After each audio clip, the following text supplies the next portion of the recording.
Selamat pagi. Kita lanjutkan pembelajaran kita ya. Tadi kita sudah belajar matematika. Kali ini kita lanjut ke tematik di tema 4.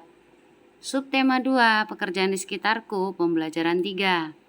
Ya, materi yang dipelajari bahasa Indonesia dan IPA. Aku ingin mengetahui pekerjaan yang kegiatannya memanfaatkan sumber daya alam sehingga kita bisa menikmatinya, termasuk kelompok profesi. Apakah pekerjaan mereka? Mari kita pelajari bersama-sama. Lihat, ini pensil. Pasti anak-anak MEM semua pernah menggunakan pensil dan pasti sampai sekarang masih menggunakan pensil. Dari mana pensil ini bisa tersedia? Bagaimana cara pembuatannya? Iya, pernahkah kamu berpikir bagaimana para pekerja pembuat pensil? Pensil awalnya sebuah alat tulis dan lukis yang terbuat dari grafit murni atau karbon yang berasal dari alam. Sayangnya grafit murni cenderung rapuh dan mudah patah. Seiring perkembangan zaman, pada saat ini dibuat pensil yang merupakan campuran dari grafit dan tanah liat. Proses pencampuran ini dibalut oleh media kertas atau kayu. Cara membuat pensil saat ini dengan menghancurkan grafit dan tanah liat menjadi bentuk bubuk. Kemudian dibakar selama kurang lebih 3 hari. Setelah itu pensil ini dibentuk panjang dan tipis serta dibungkus kayu. Nah, ini dia bubuk grafit, ini dia tanah liat.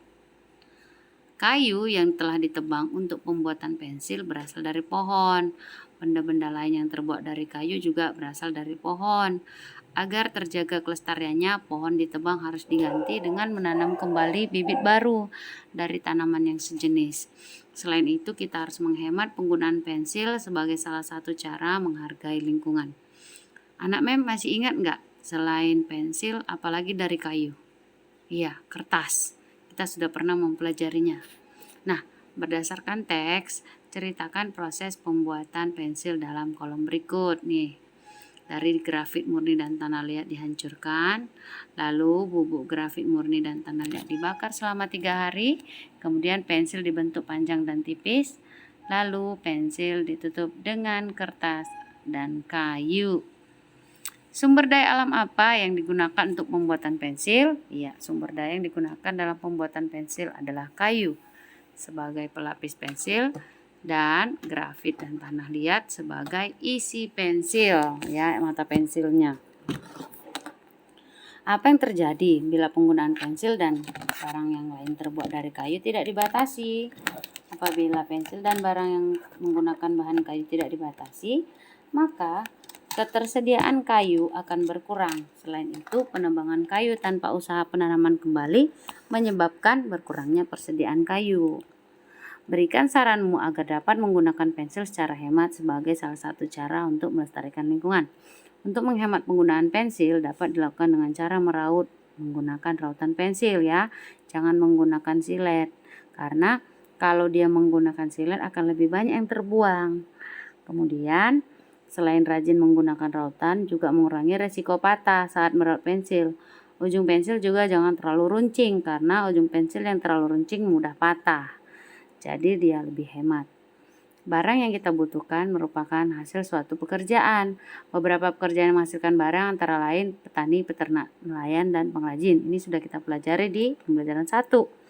Selain pekerjaan yang menghasilkan barang, ada juga yang menghasilkan jasa, yaitu dokter, guru, polisi, pemangkas atau tukang cukur, dan lain-lain. Barang yang dihasilkan setiap pekerjaan juga beragam. Banyak diantaranya memanfaatkan sumber daya alam. Sumber daya alam merupakan kekayaan alam yang diciptakan Tuhan untuk kesejahteraan manusia. Coba dari gambar itu, tuliskan jenis barang yang dihasilkan dan jenis sumber daya alam yang digunakan. Ya, yang pertama tukang kayu. Barang yang dihasilkan meja, kursi, perabotan. Bahan asalnya adalah kayu.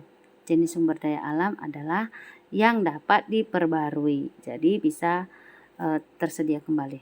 Yang kedua, gambar pemerah susu. Yang dihasilkan adalah susu. Bahan asalnya adalah hewan, berupa sapi, boleh ya. Kemudian jenisnya adalah sumber daya alam yang dapat diperbarui. Penambang, ada ya tambang. Barang yang dihasilkan batu bara, asalnya dari tumbuhan yang sudah lapuk berjuta-juta tahun. Sumber daya alamnya jenisnya tidak dapat diperbarui.